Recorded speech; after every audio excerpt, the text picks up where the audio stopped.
lesson, you're going to improve your English reading skills. We're going to read a news article together. Welcome back to J4's English. Of course, I'm Jennifer. Now let's get started. First, I'll read the headline. U.S. election 2024, why the world is watching so closely. Let's take a look at this because you can say so closely, you could say so carefully, or you could say so attentively, which is a little more of a formal way of saying it. And people are watching so closely, carefully, attentively because it's a hot topic. A hot topic is simply a topic of great interest, relevance, or popularity, so a lot of people are talking about it. What about for you? For you, is the US election 2024 a hot topic? If it is, then put in the comments, hot topic. Put hot topic in the comments. And don't worry about taking all of these notes because I summarize everything in a free lesson PDF, so you can look in the description for the link. Let's continue. After recently spending a few weeks in Europe, the subject of America's presidential election was a constant topic of intense curiosity and concern among the people I spoke to. Now, all of this that I have highlighted could be summarized with hot topic, which we already discussed, was a hot topic among the people I spoke to. Now, I made a note here because sometimes I hear amongst, but if I hear that, I know the person isn't American because in North America, we don't use amongst, we only use among. But in British English, they use among and amongst. So if you want to sound more American, just use among. But of course, we know what it means.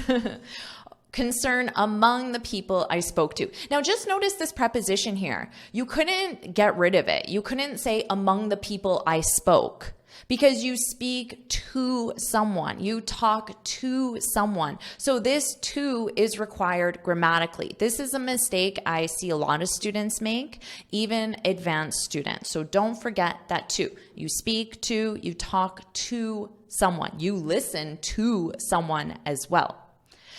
Now, notice here, the author said a constant topic of intense, that means very strong, intense curiosity and concern.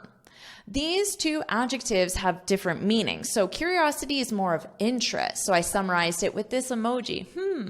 But concern is more of a worry. So it's interesting that the author included these because if the author didn't, you wouldn't have this idea that there's also the worry. So that communicates a lot by including those two adjectives. So I summarized those three common verbs. You speak to, talk to, or listen to someone or something.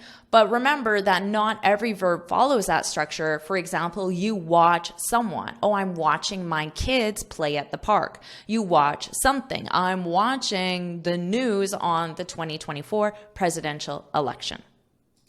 And no wonder. By saying, and no wonder, you're saying, I'm not surprised that it's a hot topic. I'm not surprised that it's a topic of intense curiosity and concern. I wrote that there for you. So for another example, she's concerned about, notice you're concerned about someone or something. She's concerned about her family in Gaza, and no wonder. I'm not surprised she's concerned about her family. It isn't surprising. This isn't surprising. So it's a great expression to have in your vocabulary if you want to sound very fluent, natural, and American. Are you enjoying this lesson? If you are, then I want to tell you about the Finally Fluent Academy. This is my premium training program where we study native English speakers from TV, the movies, YouTube, and the news so you can improve your listening skills of fast English, expand your vocabulary with natural expressions, and learn advanced grammar easily. Plus, you'll have me as your personal coach. You can look in the description for the link to learn more, or you can go to my website and click on Finally Fluent Academy. Now let's continue with our lesson.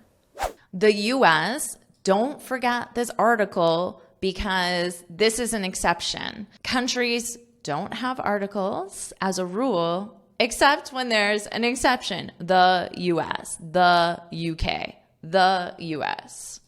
The US is currently involved in 2 hot wars. Now you know how this adjective is being used. It's being used in the same way that hot topic, hot, is being used, and it represents a topic of great interest, relevance, or popularity. So instead of topic, it would be a war of great interest, relevance.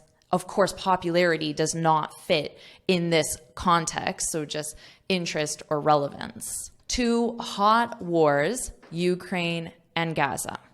Meanwhile, US-China relations have deteriorated. So if something deteriorates, it gets worse.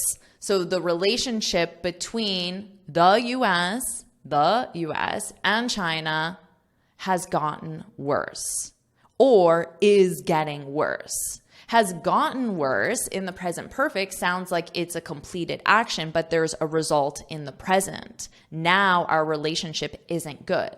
If you say is getting worse, it's in progress right now. But notice they use have deteriorated, which means the action has happened in the past, and now there's a result in the present. Well, what's the result? If they don't have a good relationship, then maybe they're not trading as frequently, they're not helping each other as frequently, or many other results as well. I wrote those notes for you. So the relations have deteriorated, and tensions in the Asia-Pacific region have risen. So same thing, present perfect because it's a completed past action with a result in the present. So the tensions have already risen, increased. There is more tension. Tension is when 2 people, they're just tense, right? So when you're communicating with your boss, your spouse, your friend, and you're tense, obviously you're not going to communicate in a very friendly way. So if tensions have risen, completed past action, the result in the present is, well, and now they're not working together very well. And now they're not sharing information. And now they're not helping each other. Those are just examples. I don't know if that is actually the case. Let's continue. Closer to home. So in this case, home being the United States, because China geographically is quite far from the United States. But then let's look here closer to home. Well, Central America is closer to the United States. So that's what the closer to home reference means. Closer to home, Central American nations are under the spotlight. So if someone or something is under the spotlight, it means they're being watched carefully. But remember, we learned those 3 different adjectives, being watched carefully, closely, or attentively. As a growing number of migrants are trying to get to the US through a border which seems more porous by the day. Porous describes something with small holes so small you might not even see them, and generally it's so liquid or air can get through. You might describe soil as porous, or ground in general as porous. And pores are all over our face, and liquid in terms of sweat gets through our pores. So the noun is pore, and then the adjective is porous.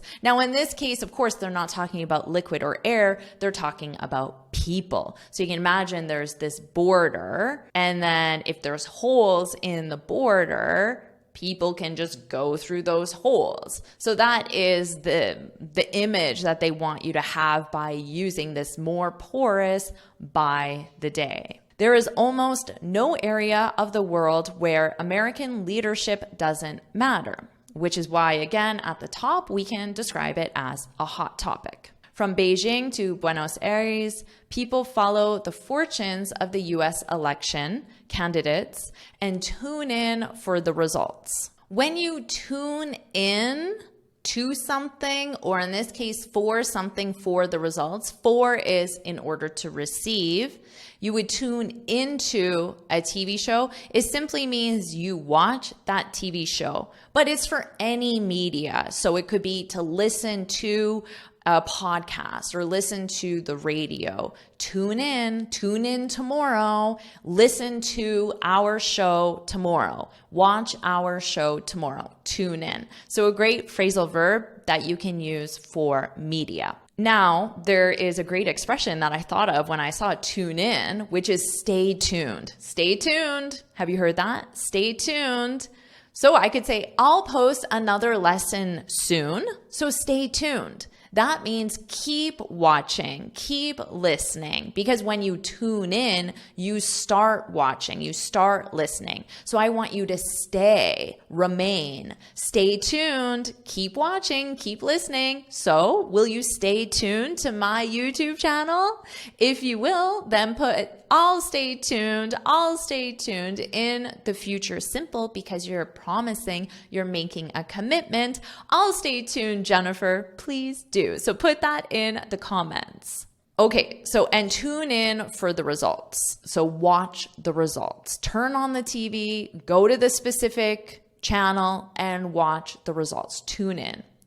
It has a global audience like no other election, because America still matters like no other country. But this, my sixth presidential election, so the author of this article must be a reporter or a journalist who covers presidential elections. And this is his sixth presidential election. But this, my sixth presidential election, seems to have an international focus that is more intense than ever. Partly because the US is so involved in so many areas of the world, but also because of what happened after the last one. The last one being the last presidential election. The events of January 6, 2021 revealed the precariousness of America's democracy. So this symbol, this keyboard symbol, is called an asterisk, and it's used to represent a footnote.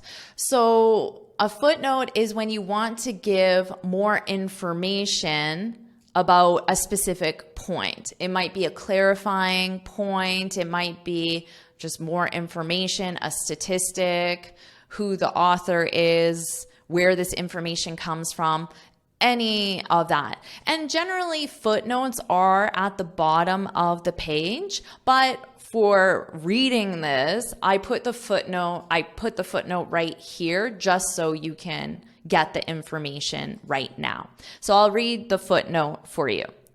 The White House was attacked by a mob of supporters of then U.S. President Donald Trump. By saying then U.S. President, it means at this time, because he's not the president right now. So then U.S. President at this specific time.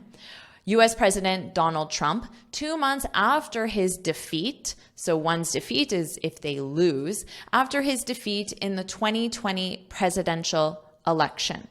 So this information isn't relevant to the article, it's only relevant to this specific information, the events of January 6, 2021, just so you're not wondering. You might stop reading the article because you're like, well, what events? I don't know what these events are. So the footnote just shares that information with you, but it's considered separate from the actual topic of the article. So the events of January 6, 2021, which now you know what those events are, revealed the precariousness of America's democracy. Let's talk about this. Precariousness, this is when something is in a dangerous state because safety or security is not guaranteed. Now revealed, because the events revealed means made this information known, made it publicly available.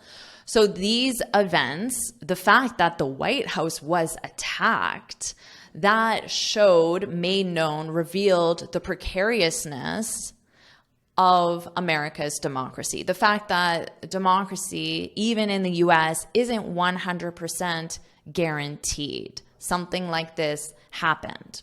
Now the world wants to know how well the country will fare in its next big democratic test, which is the 2024 election, as well as the host of crises that America already is confronting. So let's just pause and review this one. The crises. Crises is the plural form of crisis. So it's an irregular plural. And notice the pronunciation, because we have crisis, crises, e. So you have that long e on the plural. Crisis, crises. As well as the host of crises that America already is confronting, the next president will also have to deal with the unexpected.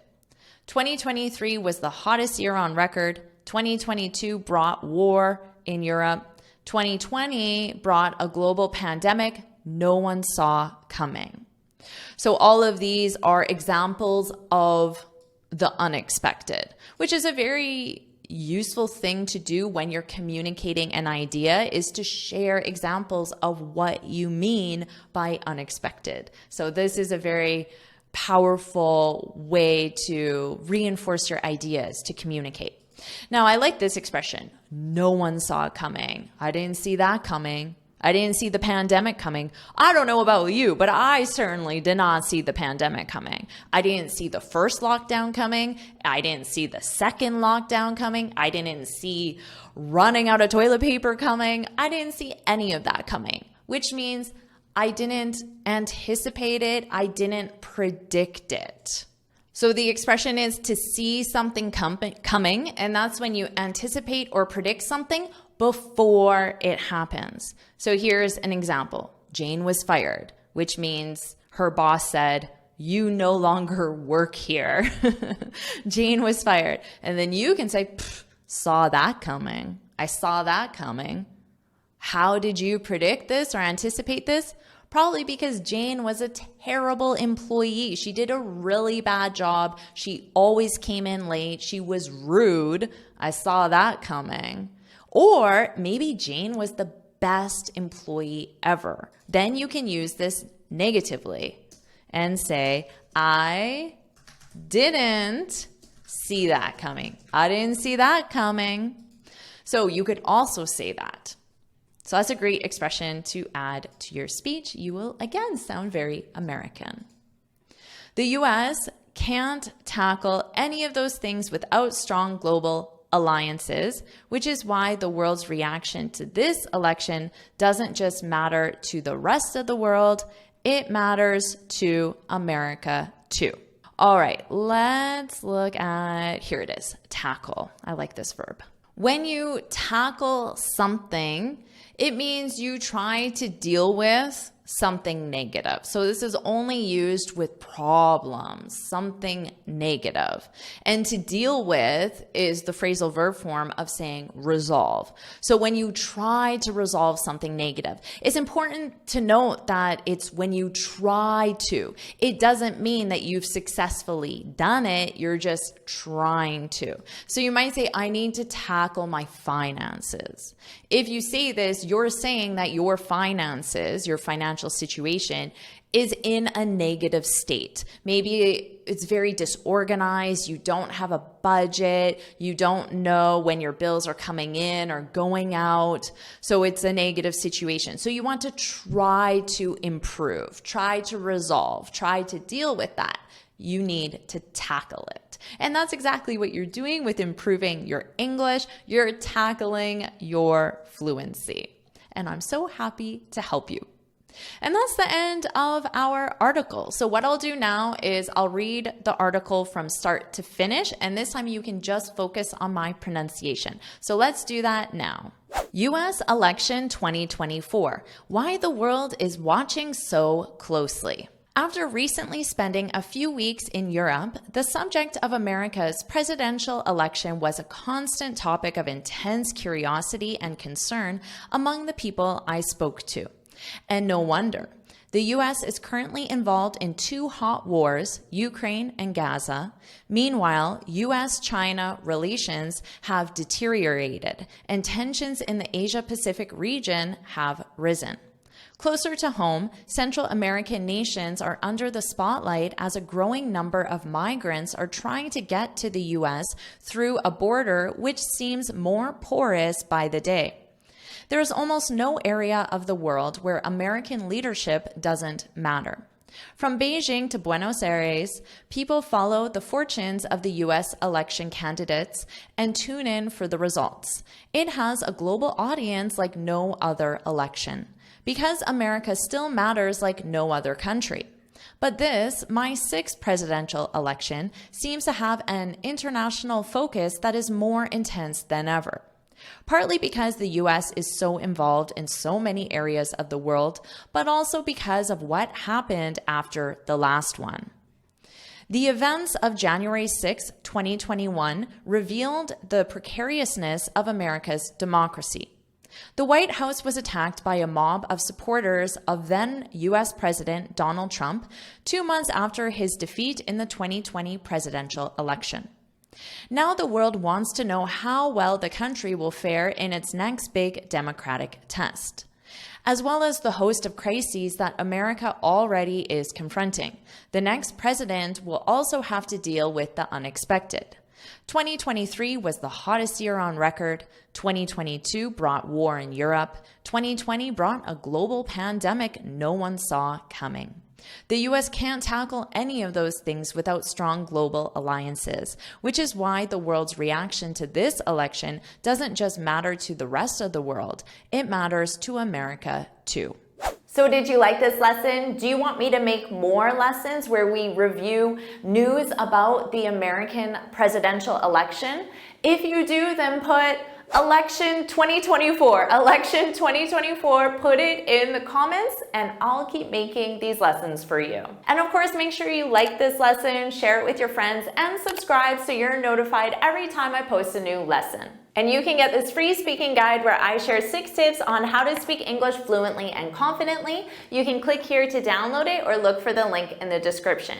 And you can keep improving your English reading with this lesson right now.